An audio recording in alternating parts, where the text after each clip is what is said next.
안녕하세요. 제가 최근에 돌아온 싱글이라는 말을 듣고 싶지 않았지만 이제는 30대 여성으로 다시 싱글이 되었다고 할 수 있죠. 사실 다시 혼자가 되길 원치는 않았지만 전 남편과 더 살면서 우리의 가정이 파편이 될 것 같아서 결정해야 했어요. 우리는 같은 회사에서 일했지만 부서는 달랐습니다. 종종 사내 식당에서 우연히 마주쳤었죠. 상대방이 좋은 사람의 눈에 들어가면 그 사람의 관심만을 받을 것 같아서 몇 사람이 있어도 그 사람만이 눈에 들어온 것 같았어요. 가끔 사내 식당에서 점심을 먹으면서 자연스럽게 남편을 찾아보게 되기도 했어요. 얼굴을 보면 괜히 반가워하고 안 보이면 아쉬운 날들이 계속되었습니다. 그런데 저만 그렇게 생각한 줄 알았는데 남편도 제게 관심이 있었나 봐요. 우연히 만난 자리에서 우리는 서로의 마음을 확인하고 교제를 시작하게 되었습니다. 그때 제가 29살이었지만 남편은 제보다 7살 많은 36살이었어요. 저도 그렇게 어린 나이가 아니라서 종종 결혼 얘기를 할 때가 있었습니다. 그런데 어린 저보다도 남편 쪽에서 그런 얘기를 꺼내는 것을 좋아하지 않았어요. 그래서 혹시 결혼을 하고 싶지 않은 생각이 있는지 물어봤었어요. 요즘은 많이 비혼을 선호하는 경우도 있죠. 많아서 그래요? 하지만 사실은 그렇지 않았어요. 오빠의 부모님이 오빠에게 결혼해야 한다는 말을 안 하거나 여자친구가 있는 걸 몰라 하는 건가요? 솔직히 말해서 우리가 사귄 지 얼마 안 된 것 같은데 결혼 얘기가 나올 줄 알았는데 전혀 그런 말이 없어서요. 사실 나는 빨리 결혼하면 좋을 것 같긴 하지만 우리가 모은 돈으로 30평짜리 집 한 채를 살 수 있을지 의문이에요. 우리 부모님은 사업을 하고 있긴 하지만 수익이 안정적이지 않아서 내 결혼에 도움을 줄 수도 없을 것 같아요. 그래서 우리 둘만의 힘으로 해야 할 것 같아서 내가 조금씩이나마 더 벌어서 도와주려고 했어요. 제 나이도 많은 편이고 돈도 별로 없는데 너희 부모님도 결혼하라고 하실 것 같진 않아요. 이상해서요. 여태까지 오빠가 모은 돈이 부족해서 결혼 얘기를 못 꺼내고 있던 거였어요. 둘이서 더 많이 모을 수 있을 거라고 생각해요. 솔직히 부모님께서 도와주셨으면 감사하고 도와주지 않는다고 해도 그것에 서운해하긴 좀 그렇죠. 우리가 부모님에게 돈을 맡기지는 않았으니까요. 돈이란 무슨 값진 것이라고요? 그래서 제가 저랑 결혼할 생각이 없다고 생각한 거였습니다. 하지만 아무래도 남자로서 집에 한 치라도 일을 해야 한다는 부담감이 있었나 봐요. 그리고 나이도 저보다 많아서 그 부담감이 더 컸던 것 같아요. 그래서 결혼 얘기만 나오면 자신 없는 모습을 보인 거죠. 하지만 제 입장에서는 그게 그렇게 큰 이슈라고 생각하지 않습니다. 문제가 되는 상황은 아니었습니다. 아무래도 우리 친정은 잘 사는 편이었거든요. 그러다 보니 제가 느끼기에는 그렇게 큰 문제는 아니라는 생각이 들었어요. 예전에 할아버지께서 사업을 하셨기 때문에 우리 아빠 명의로 부동산 몇 채를 보유하고 유산도 적지 않았다는 이야기를 자주 들었어요. 그래서 남편이 걱정스럽게 언급한 상황에서 저는 여유롭게 대처할 수 있었어요. 그러나 제가 돈에 대해 너무 생각하지 않는 모습 때문일지도 모르겠지만 남편이 저의 부모님도 사업을 하느냐고 물어봤습니다. 그냥 내 생각이긴 하지만 너는 항상 돈에 그렇게 집착하는 것 같지도 않고 여유가 있어 보여서 그런 게 아닐까요? 부모님이 사업을 하셔서 그런 거 아닌지 모르겠네요. 우리 아버지는 사업을 하지 않았고 할아버지는 하셨습니다. 우리 아빠는 현재 공무원이시고 엄마는 전업주부입니다. 그러나 말이 나왔으니 오빠네 부모님이 무엇을 하시는지 물어봐도 될까요? 우리 부모님은 양주나 위스키와 같은 주류를 도매하고 계십니다. 그래서 의도치 않게 비싼 주류를 많이 마셔봤어요. 우리 아버지는 공무원으로 일했고 남편 부모님은 주류를 도매하는 사업을 하셨습니다. 예전부터 친아빠는 주류를 좋아하셨기 때문에 저에게도 항상 술을 잘 마시는 사람과 결혼하라고 자주 말씀하셨어요. 저는 사업을 하면 돈을 잘 번다고 생각했지만 아니었던 것 같아요. 수입이 불규칙해서 생각보다 모은 돈이 있거나 없는 것처럼 보였지만 이는 크게 중요하지 않았습니다. 다른 데니서 오빠가 저와 한 2살 차이밖에 나지 않아서 제 친정아버지가 좋아하지 않았거든요. 남편이 부모님을 만나고 싶다는 얘기를 했지만 아버지는 아직 어린 딸을 시집 보내기 싫다고 말하셨고 오빠를 만나려고 하지 않았습니다. 그런데 오빠 부모님은 주류를 판매하는 일을 하고 계셔서 저렴하게 많은 양을 구입할 수 있고 남편은 술을 잘 마십니다. 이를 통해 아버지를 설득할 수 있을 것이라는 생각이 들었습니다. 따라서 저는 아이엔과 아버지와 함께 술을 마시는 날을 선택하여 시부모님들이 주류 관련 업무를 함께 할 수 있기를 생각했습니다. 아빠가 그러한 말을 슬쩍 하셨어요. 요즘 나는 만나는 사람이 있잖아, 아빠. 부모님은 위스키나 양조주 등을 만들어서 판매한다고 하셨어요. 그래서 더 싼 가격에 좋은 술을 살 수 있다고 하셨거든요. 혹시 아빠가 좋아하시는 술이 있으면 내가 부탁해 볼까요? 매번 만나는 남자들이 너무나 나이가 많다고 하셨는데 술 얘기를 조금씩 해보니 우리 아빠께서 좀 더 호의적인 반응을 보이셨어요. 저는 엄마는 술을 좋아하지 않으셔서 언제나 아빠 혼자서 술을 마셔야 했거든요. 그래서 술을 잘 마시는 사위를 원하신다는 말씀을 하셨는데 언젠가는 주류 사업을 하는 사람이 사돈이 되면 좋을 것 같아서 아빠도 기대하시는 것 같아요. 그러면서 저한테 이렇게 말씀하셨어요. 얼굴을 한 번만 보라고 하시면서 만나는 분을 데려오라고 하셨어요. 뭘 이렇게 부탁해? 그런데 너는 걔를 그렇게 좋아한다면 우리 딸이 만나는 남자가 어떤 사람인지 아빠가 한 번 봐야 되니까 이번 주말에 시간이 되면 한 번 오라고 해. 남자는 남자가 봐야 알거든. 그리고 너보다 나이가 조금 많은 것도 아니고 7살 많은 정도였고 사람이 된 것을 잘 확인해 봐야지. 술도 잘 마신다고 했으니 술 버릇도 어떤지 확인하고. 그렇게 남편이 우리 집에 오시게 됐습니다. 우리 엄마는 아빠와 다르게 오빠를 좋게 봤었어요. 저보다 좀 더 나이가 많은 것이 조금 아쉬웠지만요. 어쨌든 저와 같은 직장을 다니고 있었고 키도 훤칠했거든요. 일단 외적인 부분에서 우리 엄마가 합격 점수를 준 것 같았습니다. 그러니 우리 집으로 초대한 날에는 정말 상다리가 부러지도록 음식이 차려져 있었죠. 그 모습을 보면서 저와 아빠가 서로를 얼마나 쳐다봤는지 몰라요. 생일에는 한 번도 먹어보지 못한 음식들도 있었거든요. 어서 와요. 나름 신경 쓴다고 썼는데 먹을 게 별로 없는 것 같네. 그래도 어서 먹어봐요. 아닙니다. 이렇게 맛있는 음식이 많이 있는 밥상은 처음인 것 같아요. 감사합니다. 아, 그리고 제가 초대받아서 오는 건데요. 빈손으로 오니 어머니께는 꽃다발을 준비했고 아버님께서는 술을 좋아하신다고 하셔서 몇 병을 챙겼습니다.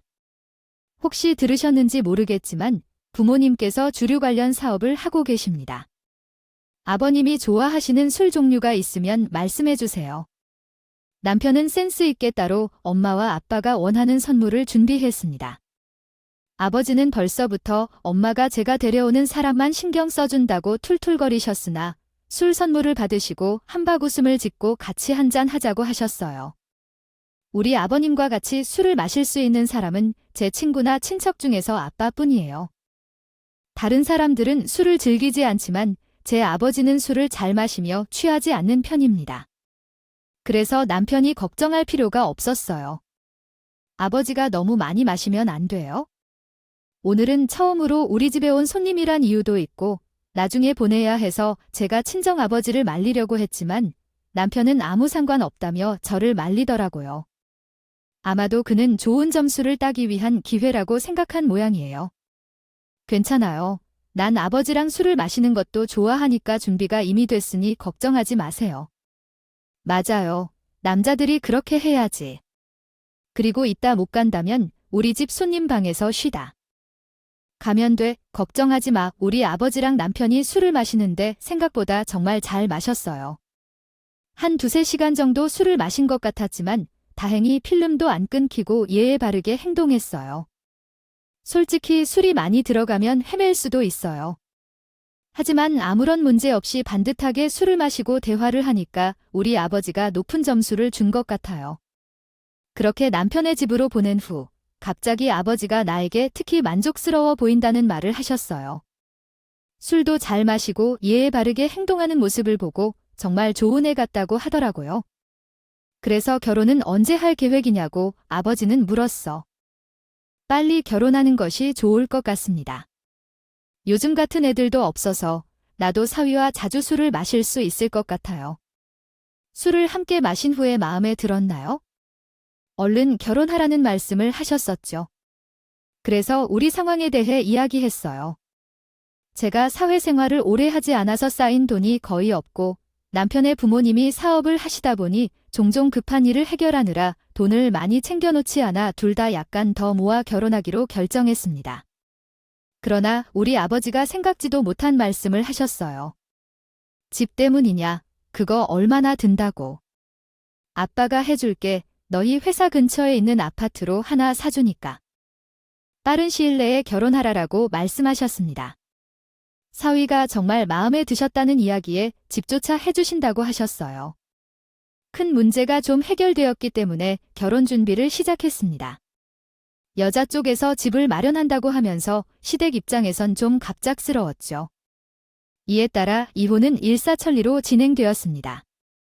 이렇게 우리는 교제한 지 2년이 되는 해에 결혼하게 되었습니다. 결혼한 후에 남편이 우리 부모님께 감사하다는 말과 함께 시댁에서 괜찮은 술을 준비해 올 때도 있었지만 가끔 직접 막걸리를 만들 때도 있었습니다. 제가 술을 즐겨 하진 않지만 집에서 직접 만들어주는 술은 확실히 맛이 달랐습니다. 술을 좋아하지 않는 제가 좋아했던 맛이었기 때문에 술을 좋아하시는 분들은 어떨까요? 종종 남편이 만들어주는 막걸리를 주변 사람들에게 선물할 때도 있었는데 그때마다 모두가 너무 맛있다며 좋아했습니다. 주변에서는 다들 팔아보라는 말을 해서 어쩌다 괴로운 것일까요? 사업을 하고 싶다는 말을 넌지스럽게 꺼냈습니다. 너 정말 이거 사업을 해볼까? 당신도 내 막걸리 먹어봤잖아. 솔직히 둘 다 회사만 다녀서는 돈도 많이 못 벌고 유리한 직업이라고는 하지만 세금은 세금대로 엄청 뜯기잖아. 그러니까 두 분 중 한 명이라도 사업을 해보는 게 어떨까요? 요즘 들어 괜찮을 것 같다는 생각이 드는데 솔직히 말해서 당신 막걸리는 술 안 좋아도 잘 어울리는 맛이라 좋긴 한데 우리가 지금 사업을 시작할 돈이 어디 있을까요? 시부모님이 빌려주실 수 있는지 아니면 시부모님과 함께 상의해서 사업을 해보는 것은 어떨까요? 제 부모님은 직접 사업을 하고 있지 않아 시부모님과 함께 하려고 생각하는 줄로 알았습니다. 그런데 남편은 다른 생각을 하고 계시다고요. 부모님의 사업은 그들의 사업이며 저는 판매 중인 술을 저렴하게 판매하는 것이 중요하다고 생각합니다. 다른 곳에 납품하고 싶지 않아? 나는 직접 만들어서 팔고 싶어. 그리고 우리 부모님께서 돈이 어디에 있는지요? 이번에도 겨우 마이너스가 되는 것을 막으셨던 것 같은데 사업을 하려면 돈이 좀 필요할 것 같아. 대출을 받아야 할지도 모르겠어. 우리가 돈을 얻을 수 있는 곳은 없을까요? 우리가 모은 돈이 부족해서 남편이 금방 포기할 거라 생각했어요. 그런데 우리 아버지 생신을 축하하러 모인 자리에서 갑자기 본인이 만든 막걸리를 꺼내며 아버지께 드리더라고 했어요. 그 풍경을 보며 솔직히 남편의 목적은 사업 자금이었어요. 아버님, 제가 직접 만든 건데 어떻게 생각하세요? 무엇이 아쉬웠다고 느껴지는지 알려주세요.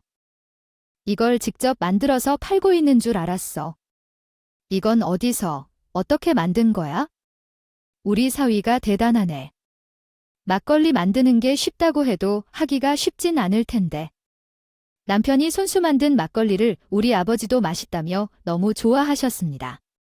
그러니 남편이 자신감을 얻었는지 슬그머니 이걸로 사업을 하고 싶은데 돈이 부족하다는 말을 꺼냈어요. 제가 이걸로 사업을 좀 해보려고 하는데 우리가 따로 모은 돈이 많은 것도 아니고 그렇다고 돈을 마음먹고 준비해서 하자니 너무 늦을 것 같아서요. 그래서 다름이 아니라 아버님께서 제 사업에 투자하시는 건 어떠세요? 사업 자금이라 생각하시고 조금이라도 빌려주세요. 정말 열심히 노력하겠습니다. 이번 사업만 성공한다면 현주도 어렵게 회사 다니지 않아도 되겠죠. 고급 입마디인 아버님께서 잘 맞는다면 아무래도 성공할 수 있지 않을까요? 그냥 돈을 달라는 말이 아니에요. 꼭 갚을 거예요. 사업 자금이 많지 않다는 것을 보니 우리 아버지도 고민하시는 모습이 보였습니다. 솔직히 사업이 잘 풀린다면 다행이지만 안 되는 경우도 많잖아요. 그래서 처음에는 사업 자금을 추가하지 않는다는 생각이 들었어요. 하지만 조금 생각한 후에는 기꺼이 허락해 주셨어요. 막걸리를 안 마셔봤으면 모를까요? 이렇게 먹어보니 잘 될 것 같은 생각이 들어요. 한때 1억 정도의 사업 자금을 빌려주겠다고 해서 사업을 잘 키우라고 했습니다. 술 취한 상태에서 허락한 것은 아닌지 걱정이 되지 않았어요. 술에 취하면 평소에 하지 않았던 일도 하게 되는 경우가 많잖아요. 제가 불안해하는 마음과는 달리 남편은 신이 난 듯이 1억을 그 자리에서 바로 보내주셨어요. 다음 날 아빠는 이게 좋지 않다고 생각해서 다시 1억을 보내달라고 했는데 그런 일이 벌어질까봐 걱정이 되었지만 다행히도 그런 사태는 일어나지 않았습니다. 그렇게 남편은 우리 아빠께서 사업 자금을 주신 다음 날 회사를 그만두고 공장 부지를 계약하였습니다. 그리고 필요한 물품들을 제대로 비교해보지 않고 즉각 구매했습니다. 그런 모습을 보며 걱정되는 부분이 있었지만 그래도 잘하겠지라는 마음으로 지켜봤습니다. 남편의 회사를 그만두면서 나온 퇴직금까지도 막걸리를 만드는 데 필요한 쌀이나 누룩 같은 것들을 사들이는 데 썼어요. 집에서 만들 때와는 다르게 큰 금액이 드러났습니다. 솔직히 들어가는 돈이 그렇게 많이 들겠다고는 생각도 못했어요. 확실히 가정에서 만든 것과는 다르게 범위가 커서 그런지 상당한 비용이 필요하더라고요. 거의 사업을 시작한 지 일주일이나 2주일 동안 6천만 원 정도를 쓴 것 같아요. 만약 사업이 잘 되어 제가 행복하게 살았다면 이런 부분이 염려되긴 하지만 저와 함께 노력해 나갈 수 있을 거라 믿습니다. 사연을 보내기 전에는 일어나지 않을 것 같았죠. 역시 예상과는 달리 사업이 망했습니다. 사업을 시작한 지 1년도 채 안 된 시점이었어요. 생막걸리를 만들다 보니 정해진 기간 안에 판매를 해야 했거든요. 그러나 많은 분들이 익숙한 브랜드를 선호하시고 좀 더 큰 마트 등에는 입점할 수 없었어요. 제조한 제품을 폐기하는 것보다 판매하는 것이 적어지면서 사업이 잘 되지 않았죠. 솔직히 이럴 때는 어떻게든 해결책을 찾아야 했는데 남편도 예상치 못한 상황에 휩싸여서 뭘 어떻게 해야 할지 막막했습니다. 그래서 나중에는 저도 막걸리 제조에 참여하여 도움을 주었어요. 그래도 남편의 사업이잖아요. 제가 할 수 있는 일들은 도쿄에 있지요. 그러나 사업이 잘 안 되니 그에 대한 화살이 나를 향해 날아왔습니다. 어느 날은 시어머니가 우리 집을 찾아와서 저를 나무라셨거든요. 너가 회사를 그만두고 내가 옆에서 같이 돌봐줬어야지. 안 사람이라는 사람이 그렇게 밖을 돌아다니고 있으니 우리 아들 사업이 잘 될 턱이 있나? 나도 너희 아빠랑 같이 사업하니까 이 정도까지 키운 거야? 그리고 내가 가끔 막걸리를 만드는 것도 도와준다며 그때 그게 뭐가 잘못된 거 아니야? 술은 조금이라도 잘못 만들면 맛도 많이 떨어져. 달라지고 있는데 괜히 너가 도와준다고 하면서 막걸리 맛이 좀 달라진 것 같아. 그런 게 아니야? 우리 아들은 우리 보험에서 보고 자란 게 있는데 망할 리가 없어. 어머니, 그게 왜 제 탓이에요? 저는 회사 다리를 와중에도 남편이 도와달라고 해서 밤잠을 줄여가면서 도와줬는데 그리고 제가 이상하게 만든 게 뭐가 있어요? 그냥 남편이 운영을 잘못했어요. 미리 시장 조사도 해야 했고 어떻게 마케팅을 할 건지도 알아봐야 했어. 그런 거 하나 없이 부지런히 계약을 맺고 재료만 사들여서 만들기만 했으니 이런 일이 생긴 거예요. 정말 제 탓을 할 거라고는 생각도 못했습니다. 그러나 시어머니께서는 계속해서 본인 아들에게 잘못이 없고 저가 막걸리를 제대로 못 만들었다고 하셨습니다. 여기서 더 큰 문제는 이런 말을 함께 듣고 있는 상황에도 남편은 한마디도 하지 않았다는 것입니다. 그래도 시어머니가 계셨던 앞에서 둘의 싸움은 어른에 대한 얘기가 아닌 것 같아요. 우선 시어머니가 집으로 떠나신 후 저는 따지듯이 남편에게 말했습니다. 당신은 어떻게 어머니가 그렇게 내 탓이라고 하는데 그냥 보고만 있을 수가 있어? 당신도 당신의 싸움이 망한 것이 내 탓이라고 생각해? 내가 무엇을 잘못했다고 내 탓을 하는 거야? 아무것도 모르다거나 잘 못하는 것이 남편이 사업을 한다고 했으면 당신이 내조를 해야 되는 게 아니에요. 당신도 맛봤잖아요. 괜찮다고 했는데, 그리고 장인어른도 사업하면 잘 될 거라고 하셨고 다 잘 될 거라고 했는데 도대체 왜 망한 거죠? 그건 당신이 운영을 잘 못했기 때문이에요. 지금 다른 사람 탓을 하면 안 되죠. 수중에 있던 1억 5천만 원이라는 돈을 허공에 날렸으니 남편 입장에서는 허망할 수도 있을 거예요. 그런데 그걸 제 잘못으로 돌리거나 우리 친정 탓하는 건 아닐 텐데요. 그 모습에 너무 화가 나서 제가 친정집에 며칠 가서 쉴까 하다가 집을 나갔어요. 친정집에 쓸쓸하게 들어가니 부모님이 놀라서 물어보셨어요. 무슨 일이에요? 차서방이랑 싸웠다고 하면서 화가 나 있어요. 아니요. 본인이 사업 아이디어를 꼼꼼하게 짜지 못해서 망한 것 때문에 내 탓이라고 하는 거예요. 시어머니까지 오셔서 제가 제대로 막걸리를 안 만들어서 그렇다는 식으로 말해요. 옆에서 내전에 잘해야 했는데 그걸 안 해서 망한 것 같다는 식으로 말하더라고요. 더 이상 듣고 싶지도 않아서 친정집에서 며칠 있다 간다고 얘기했어요. 그때 제가 억울한 마음에 화만 났는데 아버지는 조금 신경 쓰이셨나 보네요. 그래서 부부싸움이 오래가면 안 된다고 하면서 차서방을 불러오라고 하셨어요. 솔직히 부르기 싫었지만 아버지가 전화라고 하니 안 할 수 없었겠죠. 전화를 거는 도중에도 받지 말아라는 마음이 가득했습니다. 그런데 몇 번 수화음이 가고 나서 본인도 미안했는지 차분한 목소리로 전화를 받았습니다. 하지만 제가 얘기할 틈도 없이 우리 아버지가 핸드폰을 가져갈 수는 대신 말씀하셨어요. 자서방, 내가 할 말이 있으니까 우리 집으로 좀 넘어오게. 정말이 한 문장을 끝으로 전화를 끊어버리셨어요. 혹시나 남편을 혼내려고 부르시는 건가라는 생각이 들었죠. 또 막상 우리 아버지한테 혼날 거라는 생각을 하니 괜히 마음이 쓰이더라고요. 그러나 그것 때문에 아버지가 부르신 게 아니었어요. 남편도 제가 우리 부부 싸움에 대해서 얘기했다고 생각했는데 현관 앞에서 쭈뼛쭈뼛대며 있었습니다. 아까까지만 해도 그렇게 꼴 보기 싫었는데 또 막상 귀가 죽어있으니 그 모습도 보기 안쓰러웠어요. 그래서 제가 집 안으로 데리고 들어왔습니다. 저희 아빠는 자리에 앉으려고 하시면서 갑자기 새로운 사업 얘기를 꺼내셨어요. 사업이 잘 되면 좋겠지만 안 되는 경우도 있기 때문에 항상 새로운 일을 시작할 때는 신중하게 선택해야 한다고 말씀하셨어요. 이번 일로 많이 배웠을 테니 내가 더 잔소리는 하지 않으려고 했어요. 그리고 내가 부른 이유는 이번에 내 친구가 화장품 사업을 하나 추천해줬는데 내가 해볼까 고민 중이었거든요.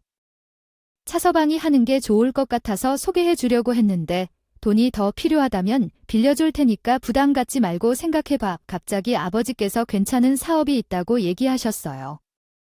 솔직히 말해서 제가 놀랐어요. 이미 사업이 끝난 줄 알면서도 또 다른 사업 얘기를 하시니까요. 그런데 남편은 전과 다른 생각을 가지고 있었던 모양입니다. 눈이 반짝거렸어요. 그래서 남편은 다시 시작하게 되었는데 이번에는 예상과 다르게 대박을 쳤습니다. 처음에 남편이 얘기했던 것처럼 이제는 제가 돈을 벌 필요가 없을 정도의 수익이 생겼어요. 국내에서도 판매가 잘 되었지만 해외에서도 많이 팔리고 있어서요. 남편은 종종 외국으로 출장을 가는 경우가 있습니다. 처음에는 자리를 잡는데 시간이 걸릴 것으로 생각하여 별다른 말을 하지 않았는데 돈이 충분히 번 것으로 생각되어도 저희 아버지는 갚으려 하지 않았습니다. 때로는 해외 출장을 핑계로 여행만 다니는 것처럼 보였고 본인도 이제는 사장이라며 명품을 사는 습관이 커져갔습니다. 사업이 잘 되었다면 이런 일도 있을 수 있지만 빌린 저희 아버지의 돈을 먼저 갚았으면 하는 마음으로 제가 말하려 했습니다. 이제 여유가 생겼으니 아버지에게 빌린 돈을 먼저 갚는 게 좋을 것 같습니다. 사업이 잘 되었다고 해도 아버지가 소개를 해준 덕분이며 이제 자리도 어느 정도 잡았기 때문에요. 빌린 돈에 대해 다시 한번 얘기하자면 먼저 서로 이해를 해야 할 것 같아요. 제 남편은 사업 때문에 돈이 필요해서 빌리셨는데 그 사실을 까맣게 잊고 계셨더라고요. 그런 줄 알았는데 사실은 그렇지 않았던 거죠. 네, 그렇긴 한데 사업하다 보니 목돈을 좀 가지고 있어야 하기 때문에 지금 장인님께 좀이라도 거래를 하고 추후에 좀 더 이익이 생기고 그럴 때 갚으면 되잖아요. 게다가 장인 어르신들께서는 이해하실 거예요. 돈이 급하신 것도 아니잖아요. 아니에요. 돈이 급한 건 아니고 빌린 돈이기 때문에 갚는 것이지요. 그러니까 한 번에 1억을 갚기 어려우면 5천만 원이라도 먼저 갚았다 해도 문제 없어요. 이렇게 하면 될 거예요. 그리고 당신의 사업이 잘 되는 것을 잘 알고 있기 때문에 장담하고 싶어요. 보이는데 우리 아버지께도 조금이라도 돈을 충당해야 할 필요가 있는 것 아니겠어요. 제가 빌린 돈부터 먼저 갚으라는 식으로 언급했더니 남편이 이를 들으면서 싫다는 태도를 보였어요. 이래서 사람들이 화장실에 들어가기 전과 후가 다르다고 말하는 거겠지만 계속해서 간섭하니 남편이 직접 저희 아버지께 사업자금에 대해 이야기했어요.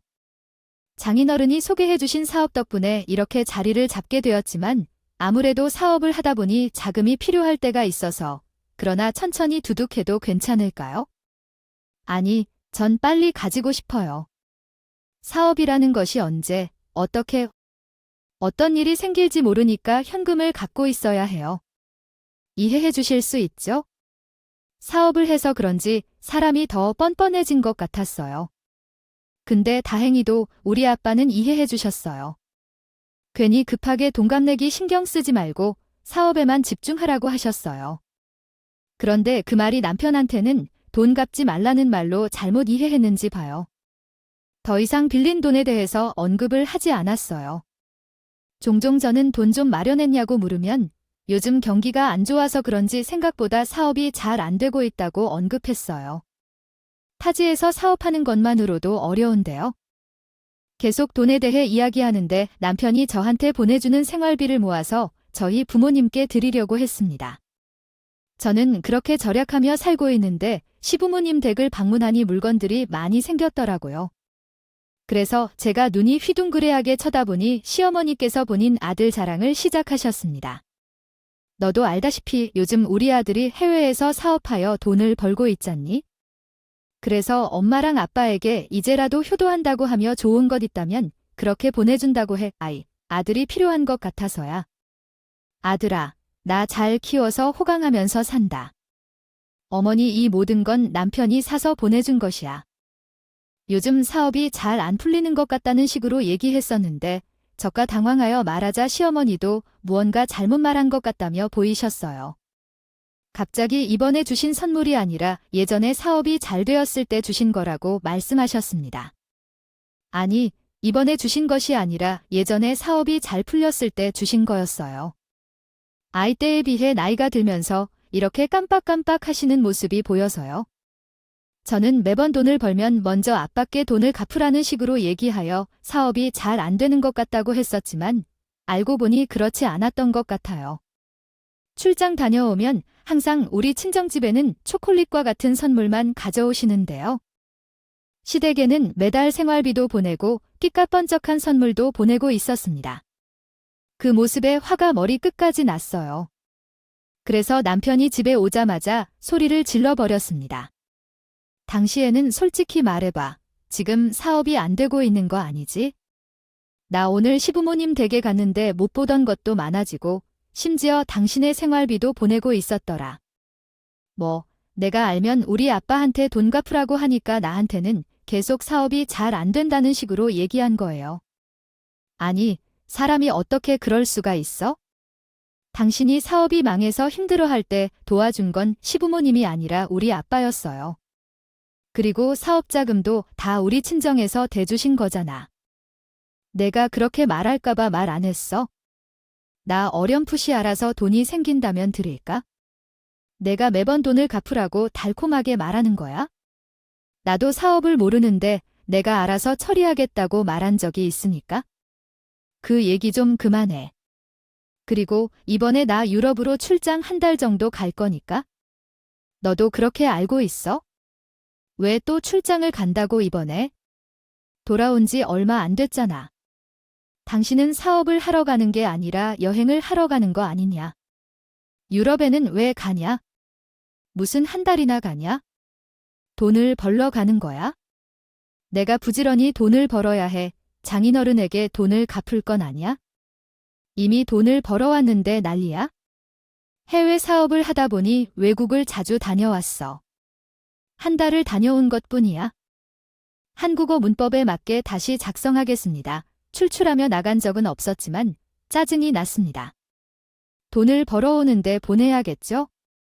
그러니까 이번에 유럽으로 출장을 가게 되면서 돌아오는 길에는 친정 부모님 선물을 신경 써주길 부탁했습니다. 남편은 퉁명스럽게 대답하고 끝냈어요. 그래서 남편은 한 달간의 긴 출장을 마친 후 집으로 돌아오던 날이었습니다. 사실 전 남편이 돌아온다는 소식을 듣고 공항까지 마중 나간 적은 없었는데 괜히 나가고 싶은 마음이 들었습니다. 그래서 타지에도 오래 기도하고 아무래도 가까운 거리도 아니니 피곤할 것 같다는 생각에 차를 몰고 공항으로 갔습니다.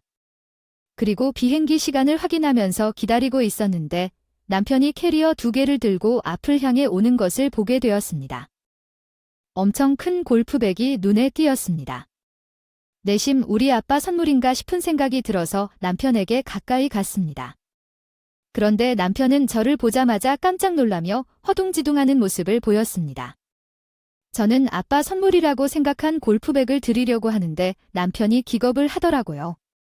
이번에 아빠 선물 준 신경 쓰라 했는데 이거 사온 거야? 우리 아빠 골프 좋아하시는 건 언제 알았어? 딱 봐도 비싸 보이네. 너무 좋아하실 거야? 이거 장인어른 거 아니야? 우리 아빠들이야? 그거 800만 원짜리니까? 괜히 만져서 뒷선해지 말고 그냥 내려놔.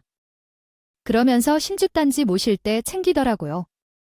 이번에도 몰래 시부모님 댁에 가져다 드리려고 했는데 제가 알게 되었으니 당황했겠죠. 그리고 같이 차가 있는 쪽으로 이동하고 있는데 시아버지한테 전화가 왔습니다.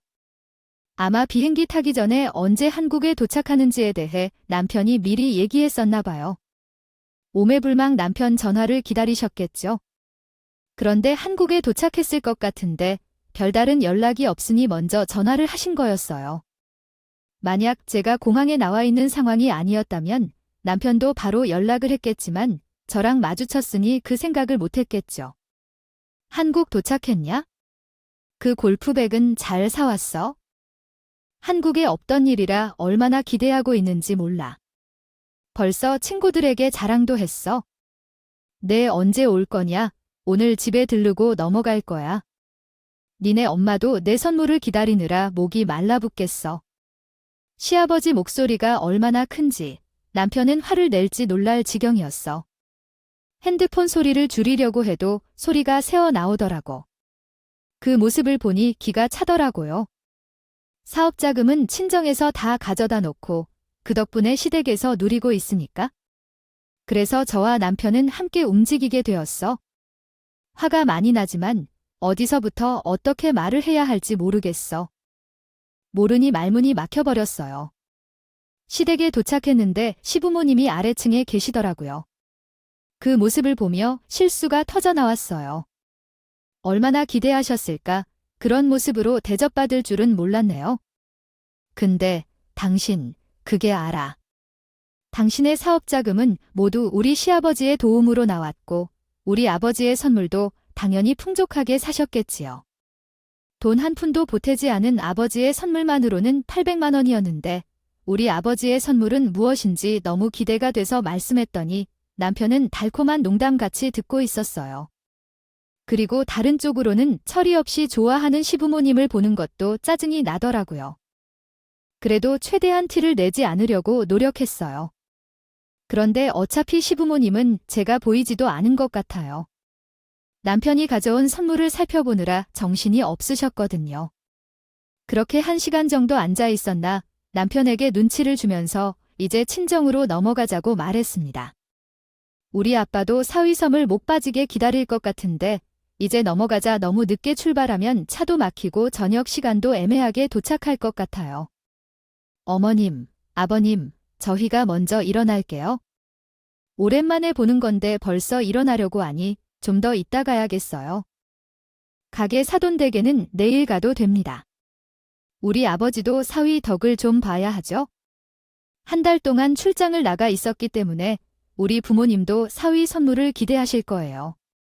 아니에요.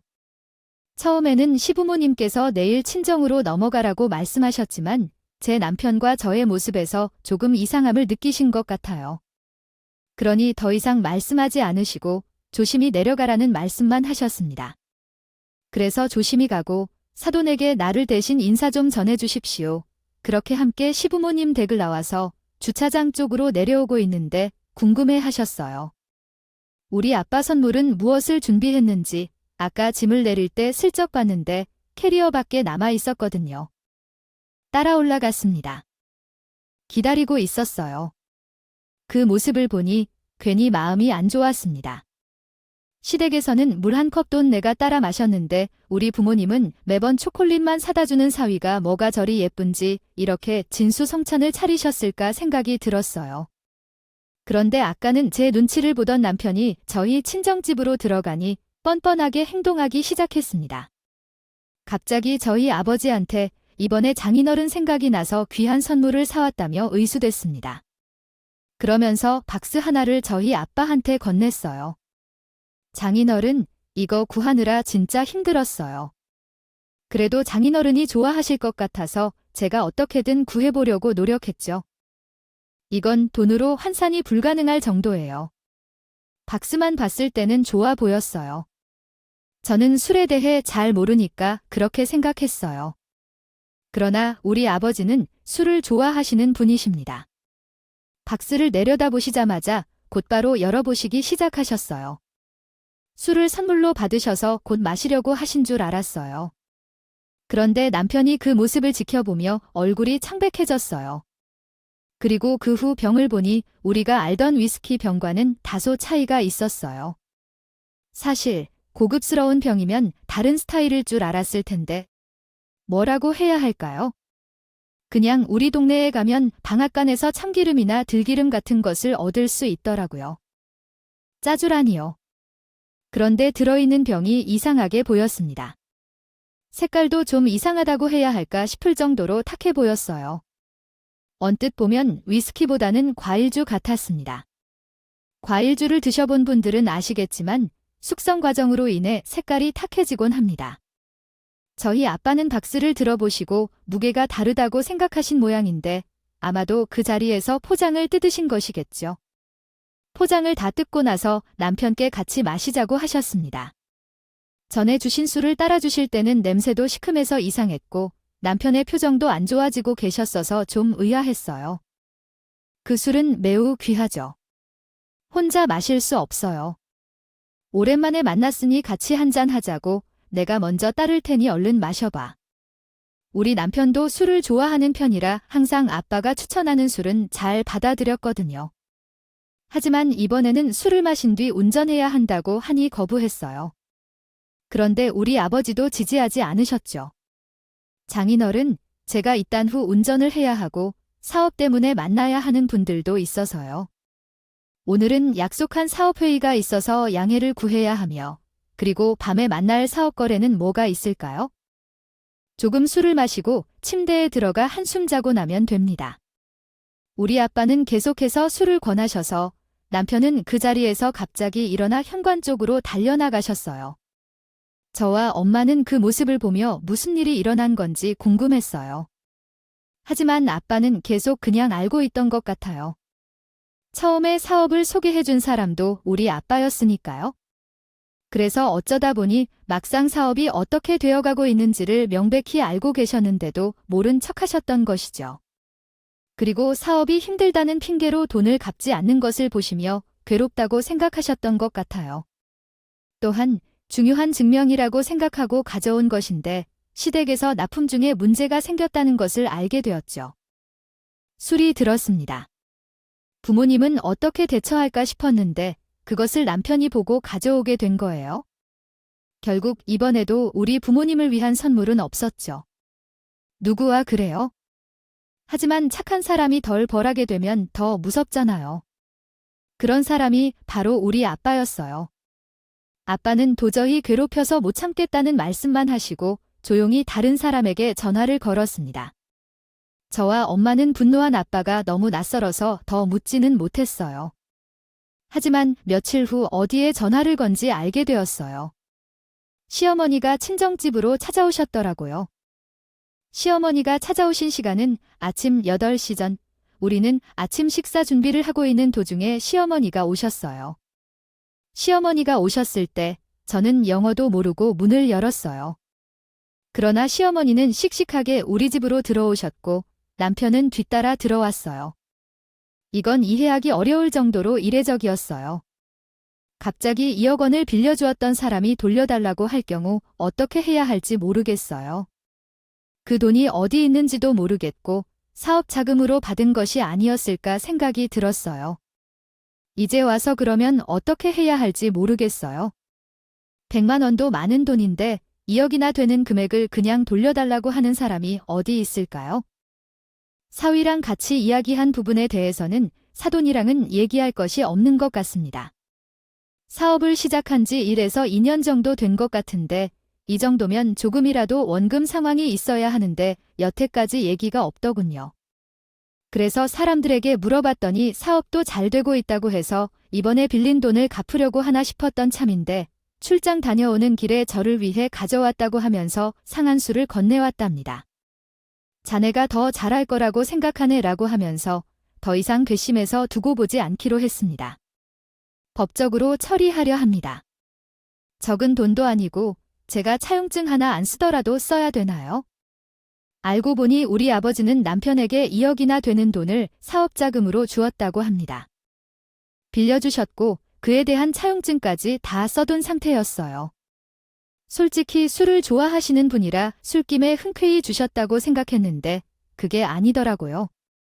남편은 옆에서 꿀을 먹은 벙어리처럼 있었고 시어머니는 그 돈이 지금 어딨냐며 난리를 치셨습니다. 하지만 저희 아빠는 단호하게 말씀하셨어요. 그 돈은 사위가 알아서 마련해야겠죠. 그리고 이렇게 계속 저희 집에서 큰 소리 내실 거면 저는 경찰에 신고하겠습니다. 그러자 시어머니도 별말하지 못하고 남편을 데리고 친정집을 나가셨습니다. 그리고 화가 난 저는 남편에게 전화를 걸었죠. 솔직히 시어머니랑 같이 저희 지금까지 찾아와서 성질을 낼 건 아니었잖아요. 그런데 오히려 적반하장으로 남편은 저한테 고래고래 소리를 질렀습니다. 아니, 장인어른이 어떻게 나한테 이러실 수가 있어? 이번 달 안으로 2억을 갚으래. 그거 안 갚으면 매달 11%씩 이자를 붙인다고 하더라고요. 아니, 어떻게 사위한테 그러실 수가 있어? 당신이라도 빨리 장에 노는 설득해봐.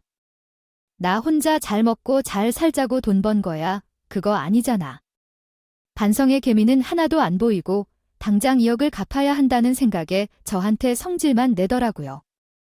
그리고 시어머니가 우리 집에서 난리치는 건 아무 일도 아니라고 생각한 것 같았습니다. 그것을 보면서 정말 순식간에 떨어졌어요. 한편으로는 사람은 고쳐 쓰는 게 아니라는 생각이 들었습니다. 그래서 이혼하자고 얘기했죠. 왜 설득을 해야 하나 했죠. 빨리 아버지께 돈을 먼저 갚자고 했지? 그건 당신이 만든 것이었고 나는 더 이상 당신을 볼 생각이 없기 때문에 아버지께 돈을 갚으면서 재산 분할도 해주면 되겠다고 생각했어요. 곧장 이혼 서류를 보낼 테니 기대하고 있어요. 그래서 남편은 우리 아버지께 빌리던 2억 원을 갚고 재산 분할로 제게 해당하는 1억 원을 보내줄 수밖에 없었습니다. 갑자기 3억 원이 없어져서 사업도 힘들어진 모양이었던 것 같아요.